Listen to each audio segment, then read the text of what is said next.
Hello friends. आज मैं आपको एक ज्ञानी पुरुष के बारे में पढ़ाने वाला हूँ। ज्ञानी पुरुष मतलब गौतम बुद्ध। नाम तो आपने सुना ही होगा। जी हाँ, जो चैप्टर हम पढ़ने वाले हैं उसका नाम है the sermon at Banaras. Sermon का मतलब होता है प्रवचन, कोई ज्ञान की बात। बनारस का नाम भी आपने सुना ही होगा। अगर नहीं पता हो तो मैं आपको एक और बात बता देता हूँ। हमारे प्रधानमंत्री मोदी जी एक और ज्ञानी पुरुष, वो बनारस से ही इलेक्शन लड़ते हैं और इलेक्शन जीत के सरकार बनाते हैं। तो हम इस चैप्टर में पढ़ने वाले हैं सर्मन एट बनारस के बारे में। वैसे तो ये चैप्टर बहुत छोटा है, लेकिन फिर भी इसको कन्वीनियंस के हिसाब से हम दो पार्ट्स में समझ सकते हैं। पहला पार्ट, इसमें हम पढ़ते हैं गौतम बुद्ध की लाइफ के बारे में, और जो दूसरा वाला पार्ट है ना, उसमें हम वो सर्मन की बात करते हैं जो उन्होंने दिया था बनारस में। तो चलिए हम अपने चैप्टर की शुरुआत करते हैं। गौतम बुद्ध का जन्म हुआ था एक रॉयल फैमिली में, राजा के घर में, और उनका बचपन का नाम था सिद्धार्थ गौतम। बुद्ध तो उनको बाद में बोला गया। तो सिद्धार्थ गौतम का जन्म एक रॉयल फैमिली में हुआ। 12 साल की जब उनकी एज थी तब उनको पढ़ने के लिए भेजा गया। देखो, राजाओं के जो बेटे होते थे ना, उनको भी पढ़ना पड़ता था। तो आप ये मत सोचो कि आपकी किस्मत खराब है। वो पढ़ने के लिए गए। क्या पढ़ा उन्होंने? हिंदू स्क्रिप्चर्स। 4 साल तक उन्होंने पढ़ाई की और उसके बाद वापस आ गए।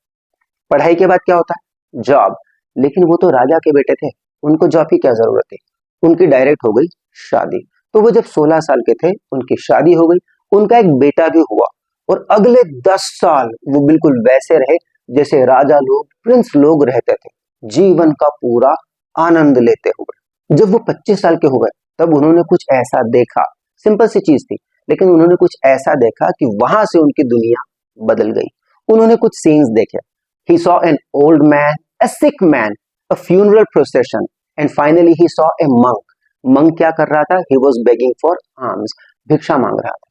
जब गौतम बुद्ध ने ये सारे सीन्स देखे तो उन्होंने सोचा कि यार, इस धरती पर कितना कष्ट है, कितनी सफरिंग है, इस सफरिंग से हम कैसे छुटकारा पा सकते हैं, मुझे ये जानना है। उन्होंने ये डिसाइड किया और वो सत्य की खोज में निकल गए। उन्होंने अपना घर छोड़ दिया। घर क्या कहेंगे, महल था, तो उन्होंने अपना महल छोड़ दिया। 7 साल तक इधर उधर भटकते रहे, यहां गए वहां गए, लेकिन उनको सत्य का ज्ञान नहीं हुआ। फाइनली वो एक पेड़ के नीचे बैठ गए, पीपल का पेड़ था, और उन्होंने डिसाइड कर लिया कि जब तक उनको एनलाइटनमेंट नहीं मिलेगा, ज्ञान नहीं मिलेगा, तब तक वो यहां से नहीं उठेंगे। 7 दिन तक वो वहां पर बैठे रहे और फाइनली उनको एनलाइटनमेंट मिला, उनको सत्य का ज्ञान हो गया। उन्होंने उस पेड़ का नाम क्या रख दिया? Bodhi tree, the tree of wisdom. वहां पर उनको ज्ञान मिला था। अब जब ज्ञान मिल गया, फिर वो लोगों को अपनी ये बातें, जो उनका नॉलेज, जो विजडम उन्होंने गेन की थी, इसके बारे में वो लोगों को बताने लग गए, और यहीं से उनका नाम क्या पड़ गया? बुद्ध। बुद्ध मतलब वही जिसको बोध हो गया है, ज्ञान हो गया है। तो उनका जो पहला सरमन था वो कहां पर था? बनारस में। बनारस एक बहुत पवित्र स्थान है हिंदुओं के लिए खासकर, और ऐसा माना जाता है कि वहां पर अगर आपने गंगा में स्नान कर लिया ना, तो आपके सारे पाप धुल जाते हैं। वैसे मैं एक बात बता दूं, बहुत ज्यादा पाप भी नहीं करना है, क्योंकि यमराज थुकाई भी करते हैं। तो चलिए हम अपने इसको, जो सरमन वाला पार्ट है, उसकी शुरुआत करते हैं। किसा Gautami was a young woman, मतलब वो लड़की ही थी, कोई ज्यादा एज नहीं थी, और उसके बेटे की डेथ हो गई थी। अब बेटे की डेथ होगी तो किसको दुख नहीं होगा? वो बहुत ज्यादा दुखी हो गई, यहां गई वहां गई कि please give me some medicine to cure my child. Finally उसको एक आदमी मिला और वो बोलता है, I can not give thee medicine for thy child. Thee मतलब यू, पुरानी English. Thy means your, thy child means your child, पुरानी इंग्लिश है। आप किसी के सामने दी दाई ये मत बोलना, वरना लोग बोलेंगे ब्रो कहां से आया है। तो उस आदमी ने बोला कि मैं एक आदमी का आपको बता सकता हूं जो आपके बेटे को ठीक कर देगा। वो तो खुश हो गई, बोली हाँ हाँ बताओ, कौन है वो? ही सेड शाक्य मुनि, बुद्ध, उनके पास जाइए, ही विल हेल्प यू। वो जल्दी जल्दी किसा गौतमी किसके पास गई? गौतम बुद्ध के पास, और उसने जाके बोला कि please give me medicine. Gautam Buddha ने बोला कि yes I will give medicine, but I need a handful of mustard seed, मुट्ठी भर सरसों के दाने चाहिए। उसने बोला मैं बिल्कुल ले आऊंगी। लेकिन गौतम बुद्ध ने एक बात बोली कि आपको सरसों के दाने वहां से लेके आने हैं जहां पर किसी की डेथ नहीं हुई है, किसी के हस्बैंड की, पेरेंट की, किसी रिलेटिव की, फ्रेंड की, किसी की भी डेथ नहीं हुई हो, वैसे घर से आपको सरसों के दाने लेकर आने हैं। किसा गौतमी चली गई लेने के लिए, एक घर गई, दूसरे घर गई, हर जगह लोग क्या बोलते हैं, हाँ बिल्कुल लो ये सरसों के दाने। पर फिर वो पूछती कि आपके घर में किसी की डेथ हुई है, सन, डॉटर, हस्बैंड, वाइफ या किसी रिलेटिव, तो वो लोग बोलते हैं अरे जिंदा लोग तो बहुत कम है, मरे हुए बहुत ज्यादा है।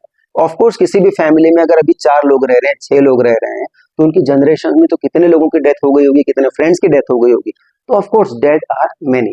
तो वो लोग क्या बोलते हैं उसको कि हमें हमारे दुखों की याद मत दिलाओ, we do not want to recall those times और दोज थिंग्स। किसा गौतमी थक हार कर फाइनली एक वे साइड पर बैठ गई, क्योंकि उसको सरसों के दाने तो मिल रहे थे, लेकिन वैसे घर से नहीं मिल रहे थे जहां किसी की डेथ नहीं हुई हो।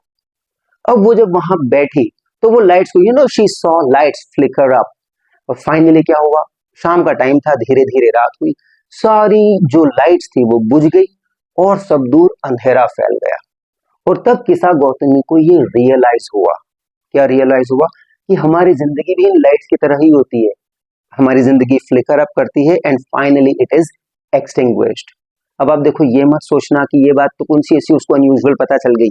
जब दुखी होता है ना इंसान, तो वो क्लियरली सोच नहीं पाता। तो गौतम बुद्ध ने जो ये सिचुएशन उनके लिए क्रिएट की थी, इसमें वो खुद सोच पाई एंड फाइनली उसको ये रियलाइज हुआ कि हाँ, जिंदगी में दुख है और लोग जो आए हैं उनको जाना है। फिर गौतम बुद्ध ने कहा कि इंसान की जिंदगी छोटी है और दुखों से भरी हुई है, जिसने जन्म लिया है उसकी मृत्यु निश्चित है। Everybody who is born is bound to die. In fact जन्म हुआ है तभी it is sure that the person will die. फिर 2 एग्जांपल्स देते हैं वो। एक तो क्या है कि जैसे there is a ripe fruit, it is in danger of falling, वैसे ही इंसान भी होता है कि बूढ़ा होता है, उसके बाद उसकी डेथ हो जाती है।